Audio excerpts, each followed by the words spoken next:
Hey, what's up, guys? I'm Chris with Heavy Heads Records in Springfield, Missouri. HeavyHeadsRecords.com.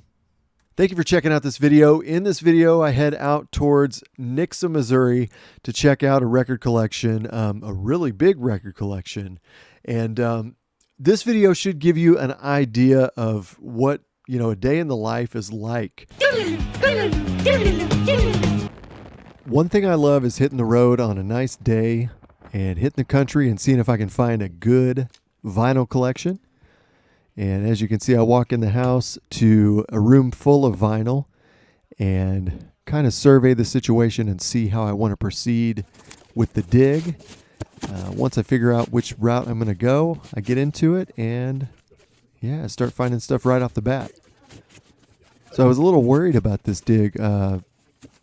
Upon first glance, it seemed like a lot of junk, but I was able to find some decent stuff. Found some Power Station and also some Stevie Ray Vaughan in this box. I was really happy to find that right out of the gate. Still getting used to my camera. That's some Dolly Parton. That was a full-length album. And then The Best of Dolly. Found Dirty Dancing as well.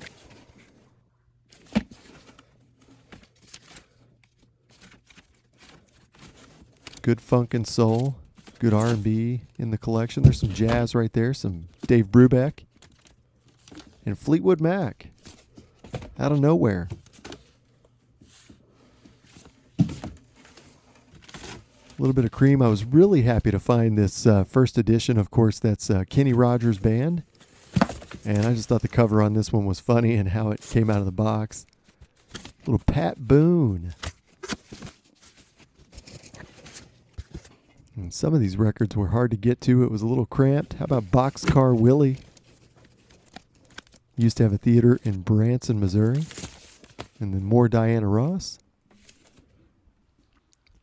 And I'm always looking for a mono pressing of this record. I think they sound better. They carry more value.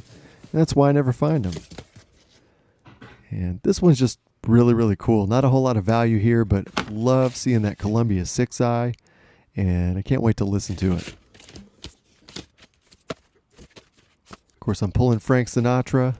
That's a given. And I also pull Nancy. And it's hard to find that one with the lettering intact like that. Thought that was a neat pickup. And it's just weird how some of these are just kind of popped in there.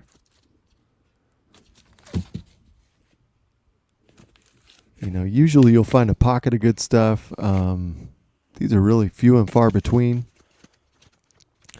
I picked up pretty quickly that I wasn't the first one to have gone through this collection.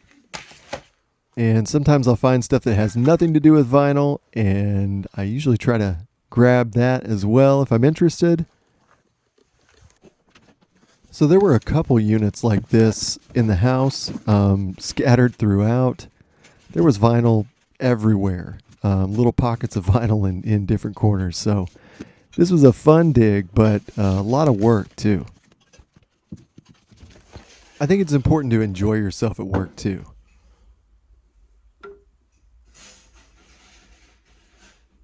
This is going in the pile with the binoculars. Oh my gosh, just when I thought I was through, I came to this room. It's like a miniature record store in here. First box, I pull this Bing Crosby Christmas album, followed by Zeppelin. That one gave me more of a clue, again, that somebody'd been here before me. Although I'm not sure why they didn't pull Dolly, Xanadu, or this other Dolly Parton record.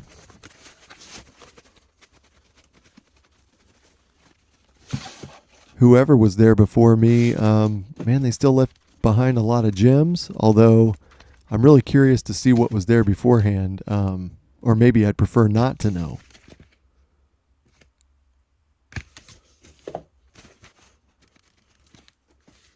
And these are just some oddballs I picked up. How about some bird sounds on vinyl? One even has a manual. Pretty cool stuff. Of course, pick some Poco and Pablo Cruz, as long as they're in good shape. Thought this one was really cool too. I noticed a box of 8 tracks and then a box of cassette tapes. Checked them out and didn't find anything. I thought this Miami Vice might work, but I took a closer look and it was just a little too dirty for my tastes and didn't look like it would clean up either. And always pull this one too. Little Sister Sledge, We Are Family. KTTS, Springfield. Yeah, that was empty. Dang it. And then out of the whole collection, 8-Ball and MJG. How does that get in there? Only hip-hop record that I came across the whole time. Lots of Olivia Newton-John in the collection, too, I should mention.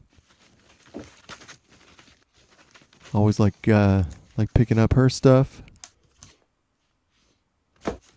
Thought that cover was really interesting on the new wine. How about some Tammy Faye?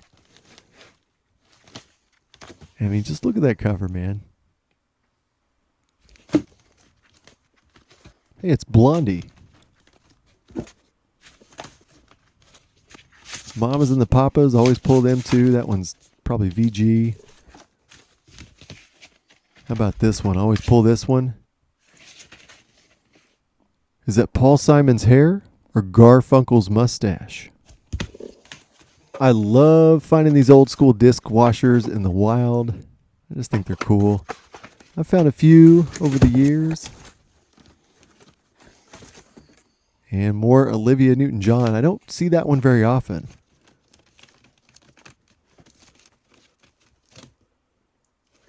Bruce Springsteen.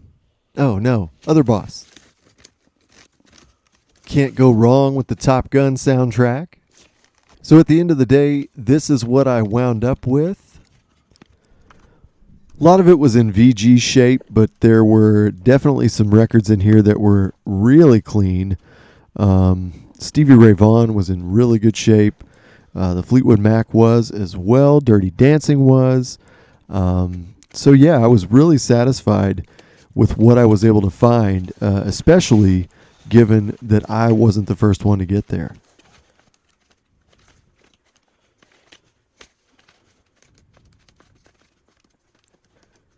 There's also a lot of commons in here, but I typically don't pick those up unless they're in really, really good shape. I'm big on condition. I like to see them in shrink wrap with the hype stickers. Always love sending those out when people order on the website. So if they're really, really clean, I will definitely go ahead and pick them up.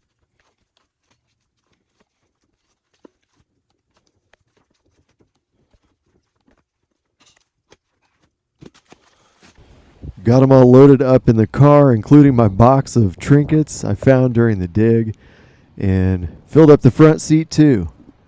I want to thank you guys so much for watching. These videos are really fun to make, and I really appreciate the feedback. The view count only goes up on these, so I'm assuming you guys are enjoying them too, which motivates me to keep making them. So again, thank you for that. If you want to subscribe, that's awesome. Please do so. Please leave a comment if you feel like it. All that good stuff. And check out my other videos too. Once again, thanks for watching, and I will catch you next time.